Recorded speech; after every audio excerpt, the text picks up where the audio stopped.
Hello YouTube world, thanks for joining me this morning. Right now as I'm videotaping, it's Saturday morning, February 1st. Probably post this tomorrow, so it'll be Sunday when you're watching this.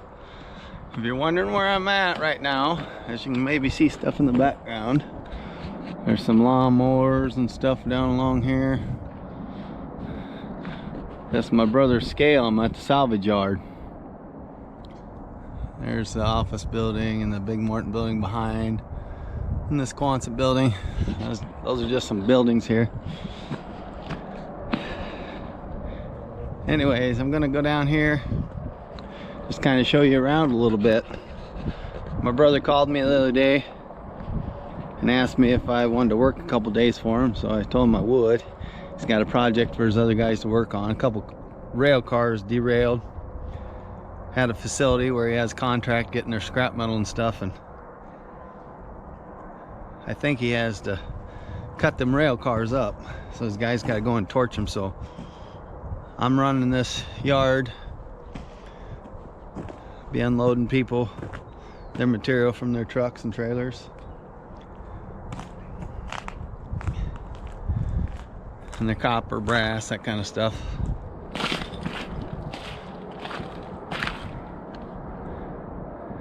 I'll show you around some of the material we got laying. There's a bunch of aluminum light fixtures and stuff. There's some irrigation pipe over there. There's some rails from railroad. There's a boat. There's another boat on behind. People bring in their old boats. Those look kind of like they could be fixed if somebody wanted a project working on them boats.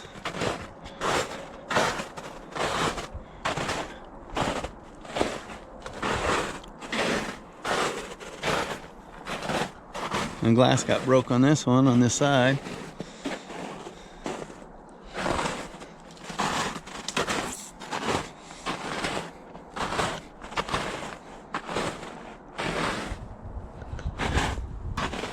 Old Johnson 60 horse. Here's an old road grader.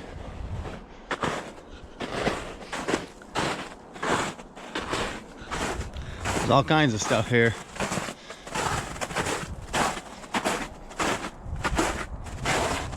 Sorry about the crunching in the snow.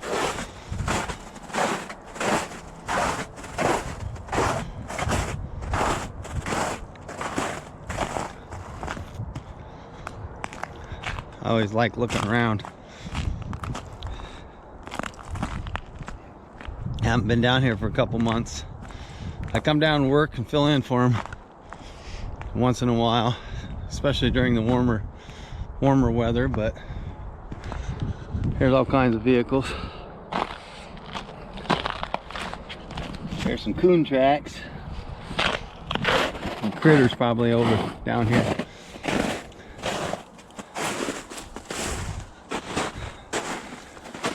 This here, Hobart.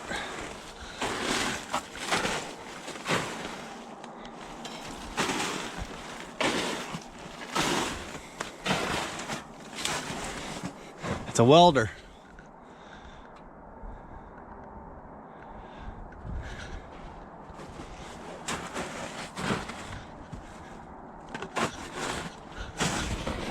A Hobart drivable welder.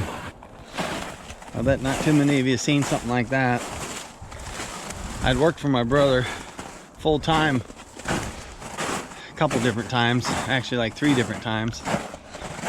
And the last time I'd worked for him, that's when we purchased that welder. It's been sitting there, going close to 10 years probably. It's been sitting there. When it came in, we rolled it off the guy's trailer. It's been sitting there ever since. Been sitting there for 10 years. So it's it looks rougher now than what it did when we first parked it there. The paint was better, you know, but it's getting weathered so bad and stuff, and getting kind of a mildewy fungus sitting over there by those trees and stuff on the paint and that. Here's an older Ford pickup for all you Ford fans. It's not in too bad a shape body wise. A little bit of rust on that front fender right behind the wheel. Doors look solid, box looks solid. Front bumper, the front bumper's not bent. The grill's in good shape. It's got a grill guard, of course. Windshield's not cracked. Makes somebody a nice truck. Rock of Ages, I know he's getting excited about that Ford. I just seen his video. He was showing off his new Ford, his F-350. He's probably wishing he had that thing.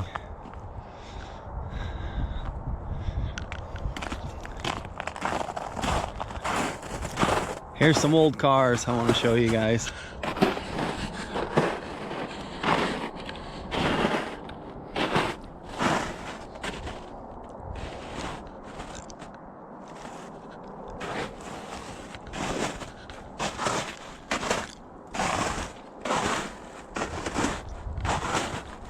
Dodge.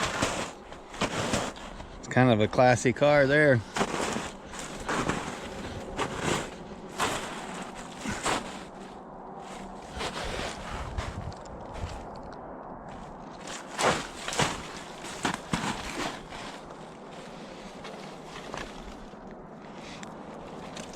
Good windshield, good side glass.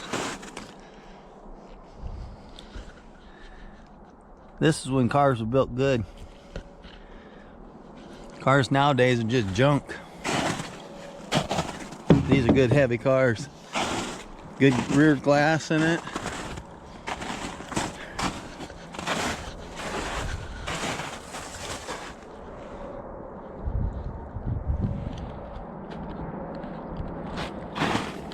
Here's another Ford.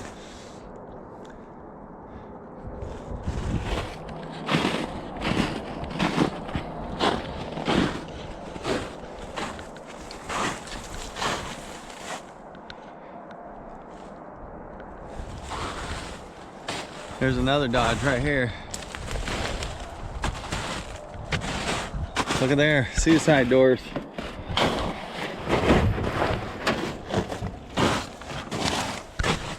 Suicide doors.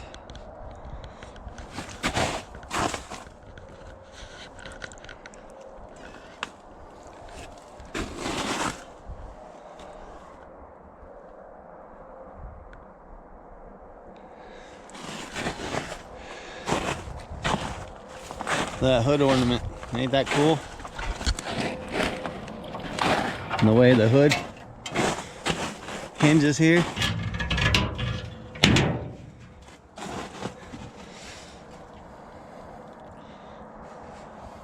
That flathead, 6-cylinder.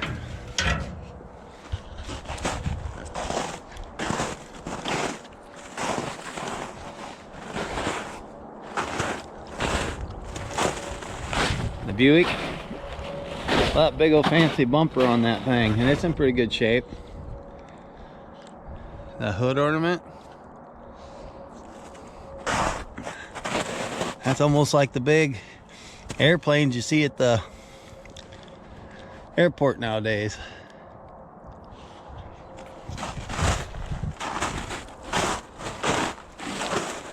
Fancy grill on that Dodge.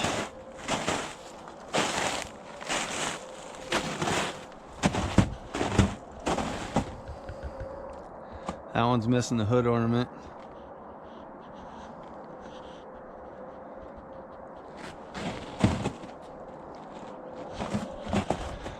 If anybody's wondering, my brother will part with these cars. So if any of you are car enthusiasts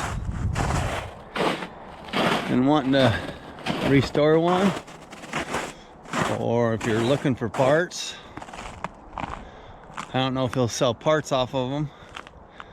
He'll sell you the whole car and you take what parts, but, and I don't know what he'd be asking for it, but for the cars. But if you're interested, I guess you try and get in contact with me. or actually what I'll do is in the description below, I'll leave you my brother's telephone number, his personal cell number, and the best way to get a hold of him, you can call him. If he don't answer, text him. He'll answer a text before he'll answer calls for some reason. I don't know. I don't like texting. I like calling. I'm old school, I guess. But if you're interested in them cars, or know somebody that might be, or any of them rod shops that look for stuff like that, you can have them get a hold of my brother. I'm going to show you these other cars, and they're just modern cars. All kinds of them.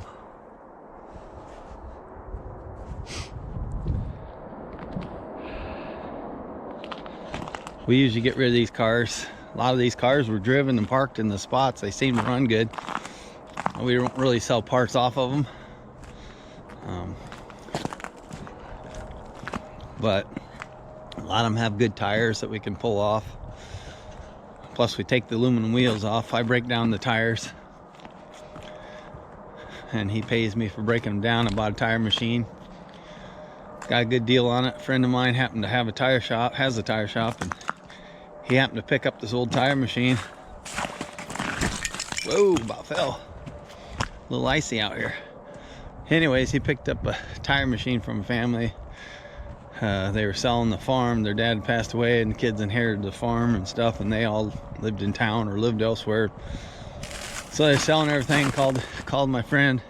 He had the tire machine, and he said, come take a look at it. And he bought it from him and just put it in this storage building. And I happened to be talking about breaking down tires for my brother, and he said, I got a tire machine you can have, you know. Got a good deal on it. Short while. It didn't take me very long, and I actually had it paid off by breaking tires down. First 2 times I used it, then the machine was paid for, and then after that it's just been profit for me. And whenever I'm needing a little extra money for some fun stuff that my wife says no, you're not spending money on, I just say, all right, I'll go down and break down tires, and then I'll buy it. And so then that's what I do. I just go and come down here and break down tires and get the money I need to buy my toys. As you can see, all this stuff down along here, those are big old tanks. Big old fuel tanks, great big ones. All that stuff in all those tanks are stainless steel. There's another tub with some stainless in it. These are just those tote frames. You got a guy that goes around, picks those up, and he recycles them. I think he's got a market for them. If they're good, he resells them, sells them back to companies that need them or something. And the ones that the valves are bad or something, he brings them down, those IBC totes. He cuts the top off and uses them for putting brass and copper in. There's more tubs of stainless. Whole bunch of stainless. Thousands and thousands of pounds of stainless. That's full stainless. There's some more of them frames. I have some totes at home, but I get them from where my wife works. I seen a video the other day, and I don't remember the channel, but it was a gal, she was showing how to make hay feeders out of them. So I'm gonna get one of them frames like that. I'm gonna get one of them frames, those IBC tote frames, and I'm gonna actually make a hay feeder for you guys. I'll actually do the video. I don't know if I'll necessarily actually show you. I'll explain how to do it, but I'll go back and look and see which channel it was and do a shout out. I'll actually do a shout out for that gal that showed me the idea how to make that hay feeder. I think the hay feeder worked perfect for my 2 miniature horses. For my mini round bales for my Kai baler. So Anyhow, I plan on doing making one of them totes. Plan on making one of them totes, and them tote hay feeders, I should say. Put it in there for my horses. Just kind of looking over the mess down here. There's piles of rebar, all kinds of shred material, what we call shred material.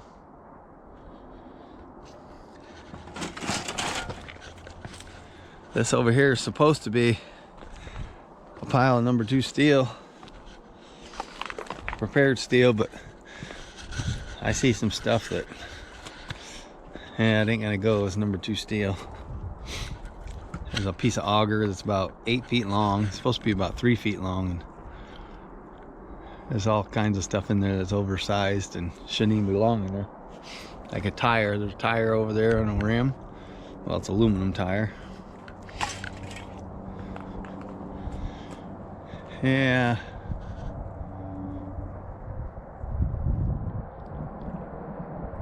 All sorts of stuff. Alright, well, I won't keep his videos getting too long.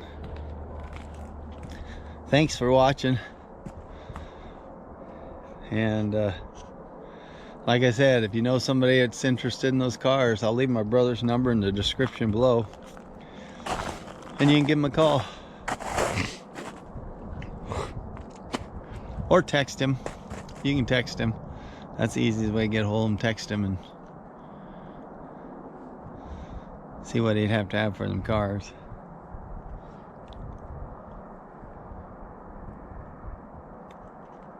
It's quite a variety of stuff down here. Anyways, I'll let you go. Like I said, thanks for joining me. Sorry about you women probably not interested in this junk and cars, but some of you guys are probably like, man, I'd like to walk around and dig around there. He's got some other few pickups back in his trees, older Chevy pickups and stuff. Maybe I'll do another video and you can see them sometime.